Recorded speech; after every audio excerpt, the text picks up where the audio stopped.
You have exactly 3 seconds to like and subscribe to the channel.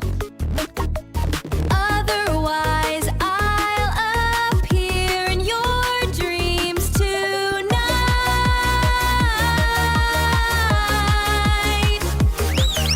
To ask for a donation for that cup of coffee, link below. On the morning of the first day of Tet, Lunar New Year. Imagine you are a foreign journalist working in Vietnam.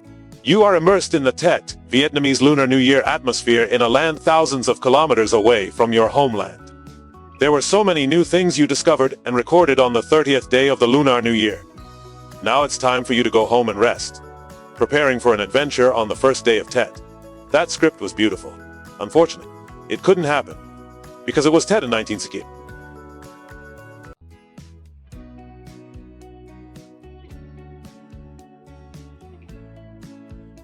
Gunfire, grenade explosion, and shouts echoed through the streets. What happened from the first day of Tet onwards would change not only the Tet Offensive, but also the entire course of the American war in Vietnam.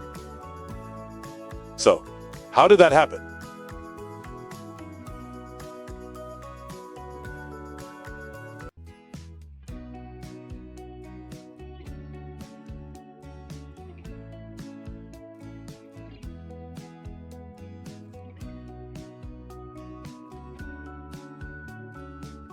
In 1965, after 4 years of implementing the Staley-Taylor Plan, which Vietnam often referred to as the Special War Strategy, the US was having to reconsider the goal of pacifying South Vietnam within 18 months, developing its economy to give the government a strategic advantage, and ultimately ending the war in Vietnam seemed impossible.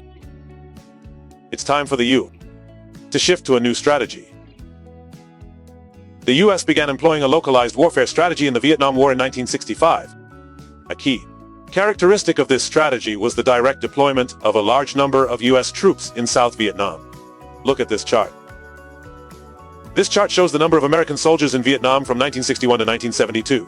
It can be seen that, 65, the number of American soldiers traveling to Vietnam increased dramatically, from 184, 300 soldiers, to 385, Thet, and peaking at 100 soldiers. The number of American troops in Vietnam nearly tripled in just 3 years. This demonstrates the extremely aggressive policy of escalating the war pursued by President Lyndon B. Johnson's administration, returning to the battlefield in Vietnam, armed with superior firepower, advanced weaponry, and a military system comprising American, Allied, and Saigon troops. The US aimed to reverse the situation in South Vietnam within approximately 5 years. Combining bombing of the North to destroy the Democratic Republic of Vietnam (DRV) and the Liberation Army, thereby facilitating their withdrawal. This can be seen as a gamble, because if this strategy succeeds, the US will protect its superpower status. But if it fails, the American lives lost will inevitably provoke a wave of domestic protests. The US appears relatively confident, because they possess far superior power compared to the small Southeast Asian nation they are fighting against. Thus, with its special warfare strategy, the US launched its first dry season offensive in 1965-1966 with over 200 troops. Unfortunately, the first offensive failed. Unwilling to give up, General Westmoreland requested that the White House send more troops to Vietnam. He also believed that the 200,000 troops deployed in the recent offensive were insufficient to crush the Democratic Republic of Vietnam's army and the Liberation Army. By the time of the second dry season offensive in 1966-1967, Westmoreland had as many as 400,000 troops at its disposal. He was determined to wipe out all traces of the Democratic Republic of Vietnam in the South. But God, America has failed again. After 2 dry seasons, the US, which had initially declared its intention to search and destroy the main forces and break the communist backbone in South Vietnam, had to shift to a 2-pronged strategy to both search and destroy communist forces and pacify the South. The situation for the US Air Force and Navy in the North was not much better, as they were unable to successfully cut off supplies from the North to the South. Thus, by the end, the Vietnam War was at a stalemate. because the US could not find a way to resolve the conflict taking place in the jungles or rice paddies. Given these historical developments, each side offered its own perspective. In the resolution of the 14th Conference of the Central Committee of the Party, the Democratic Republic of Vietnam commented, "This represents a shift from a strategic counter-offensive to a strategically passive defensive stance.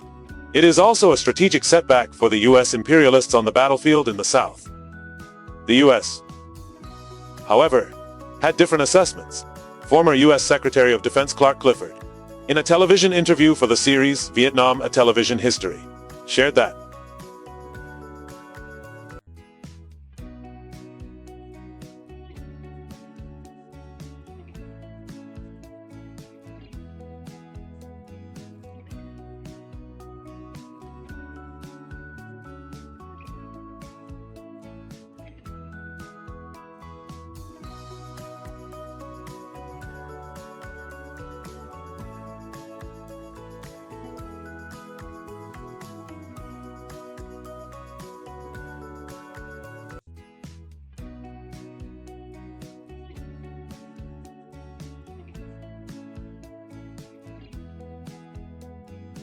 General Westmoreland himself, along with the Lyndon Johnson administration, reported on American soil that US and Allied forces were making significant advances, demonstrating superiority in all battles against the Democratic Republic of Vietnam and the Liberation Army.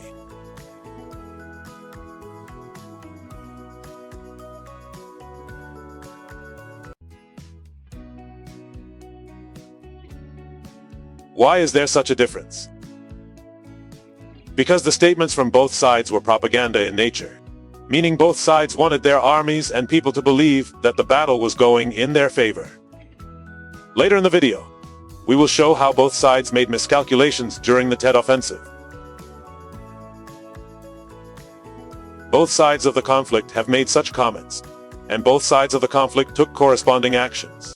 The United States, believing it could win the war in Vietnam, continued to send more troops to the country and remained there until 1968, contrary to its initial plan to withdraw in 1967. Vietnam, believing that the Workers' Party had correctly assessed the balance of power between us and the enemy, had formulated the correct revolutionary strategic line and principles, and had fundamentally thwarted the American war of aggression, was preparing for a far more audacious plan.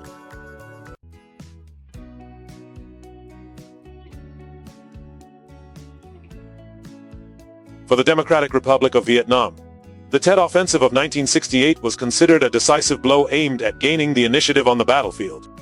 In the resolution of the 14th Conference of the Central Committee of the Communist Party of Vietnam in 1968, the Democratic Republic of Vietnam set forth three main objectives of the offensive.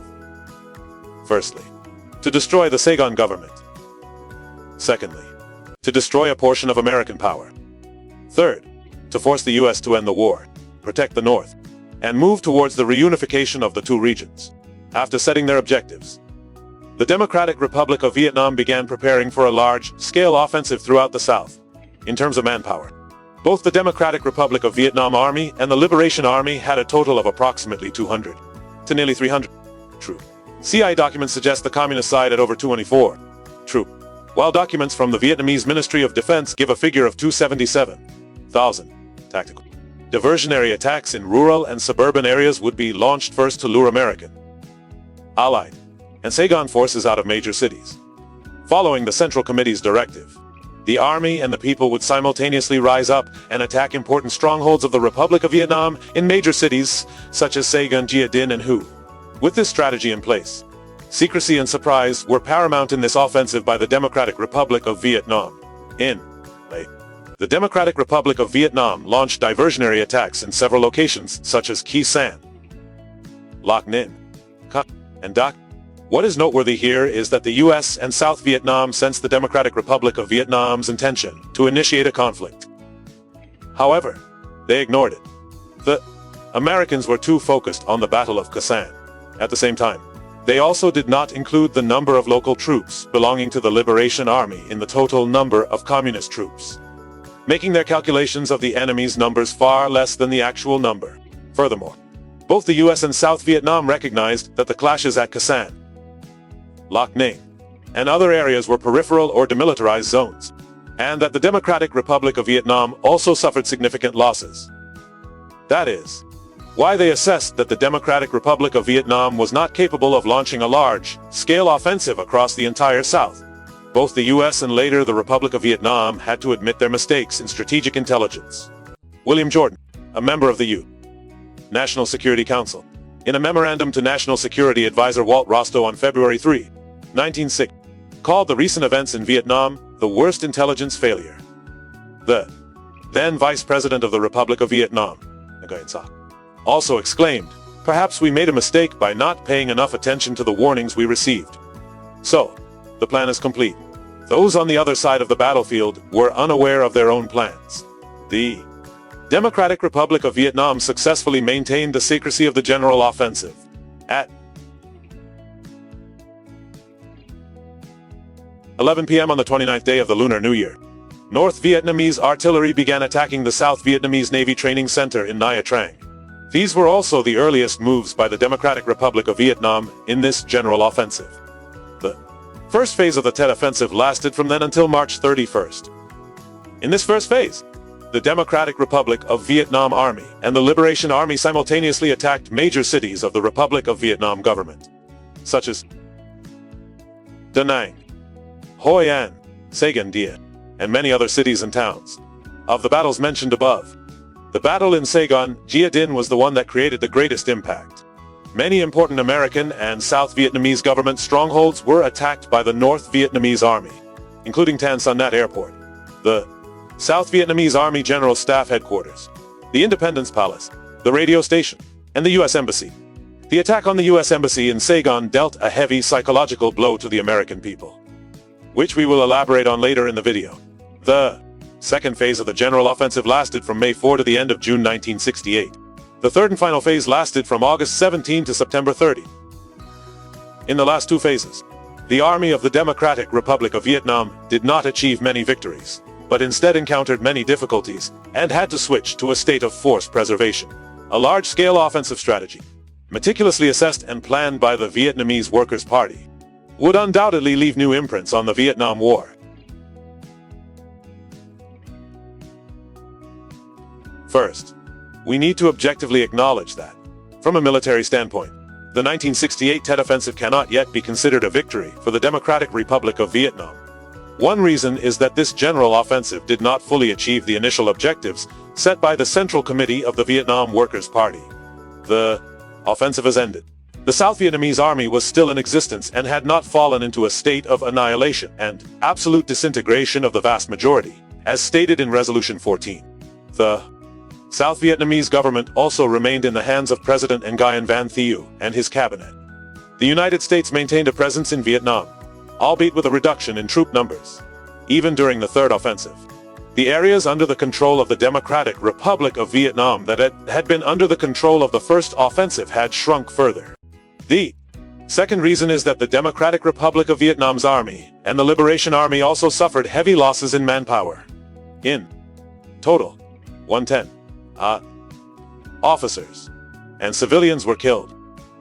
Of those, 24 soldiers and officers perished on the battlefields of South Vietnam, equivalent to about a quarter of the total personnel at the beginning of the campaign.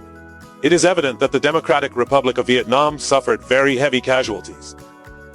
However, these military losses resulted in significant political advances for them. From military official, everyone, including the C, acknowledged that the Tet Offensive was a political and psychological victory for the Democratic Republic of Vietnam. The Tet holiday of 1968 was like a silver bullet piercing through all the propaganda of the American government, deeply impacting the consciousness of the American people, to make both the leaders and the entire population realize that America could not win on Vietnamese soil. The former U.S. Secretary of Defense, in an interview for the series Vietnam: A Television History, stated that President Lyndon B. Johnson, despite his reassuring speeches to the cabinet and the public, could not hide his tension at witnessing the power displayed by the North Vietnamese Army during the Tet Offensive. His wife, Mrs. admitted, "Poor Lyndon, he turns off the lights very late and gets up very early. Sometimes I think the greatest feat is simply getting up in the morning and starting to tackle the work all over again." and despite the president's attempts to reassure them, Congress and his cabinet gradually lost faith in an American victory in Vietnam. The U.S. Congress is divided into two factions. One faction, known as the Hawks, still wanted to increase the number of American troops in Vietnam in order to achieve an overwhelming military victory. The other faction, known as the Doves, wanted to de-escalate and find a way to negotiate a move to get the U.S. out of Vietnam. President Johnson's cabinet had even more bitter words to say. Harry McPherson, President Johnson's special advisor, said, "I have to admit that I don't believe what Johnson says. I'm tired of the light at the end of the tunnel. I'm also tired of the indiscriminate optimism being sent here from Saigon. It's no coincidence that Washington's political establishment has lost so much faith in an American victory." President Johnson and half of the U.S. Congress were still very committed to fighting the Vietnamese communist soldiers, weren't they? They lost so much faith because of another invisible force that was daily bringing images of the bloody war in Vietnam to every corner of America.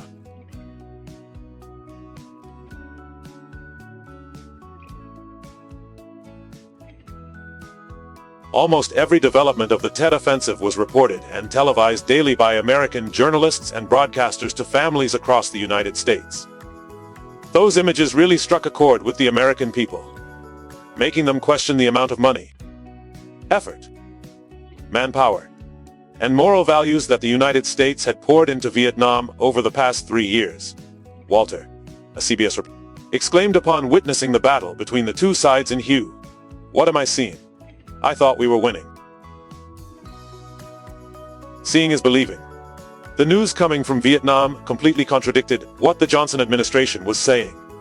And simply by witnessing the bloodshed between the two sides, the people of civilized America could easily draw their own conclusions about America's chances of winning this war. In particular, the attack by the Democratic Republic of Vietnam's army on the American embassy in Saigon, once considered a symbol of American steadfastness in Vietnam. The U.S. Embassy was now being breached by North Vietnamese troops, and even the embassy itself could not prevent people from questioning whether America truly had the strength to endure and prolong the war in Vietnam. Moral values were also challenged when Americans witnessed the photograph of the Director General of the National Police of the Republic of Vietnam, Nguyen Ngoc, shooting a suspected communist in the head on the streets of Saigon. Outraged and indignant, Americans began to intensify their protests against the American war in Vietnam. In a Gallup poll conducted in the U.S., a significant percentage of respondents answered no to the question, "Given the progress we've made since entering the Vietnam War, do you think the U.S. made a mistake sending troops to this battlefield?" It decreased significantly, from 61% in 5 to 42% in February 1968 and even further in the following years. Overwhelming pressure from the American people forced President Lyndon Johnson to take the first steps toward de-escalating the war. In a televised address on the evening of March 31, he announced a halt to bombing of North Vietnam except for the area north of the demilitarized zone.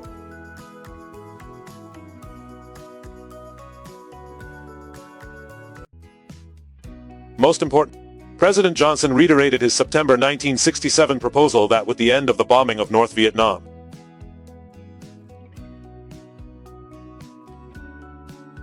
he was tired of the war. He announced that he would not run for president again. And America, having shifted from a strategy of determined victory in Vietnam, now sought a way out of the country without losing face internationally.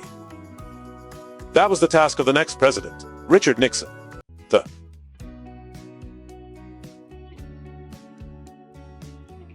Tet Offensive and Uprising of 1968 left lasting consequences for both the Democratic Republic of Vietnam and the United States.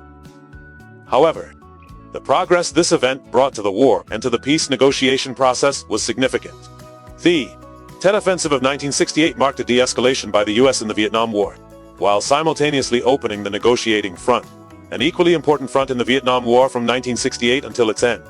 The first step taken by the Democratic Republic of Vietnam Army and the Liberation Army was to launch an offensive on the battlefield. The remaining steps in the offensive against the political arena, as well as the psychology of the American elite and the people, are handled by the media.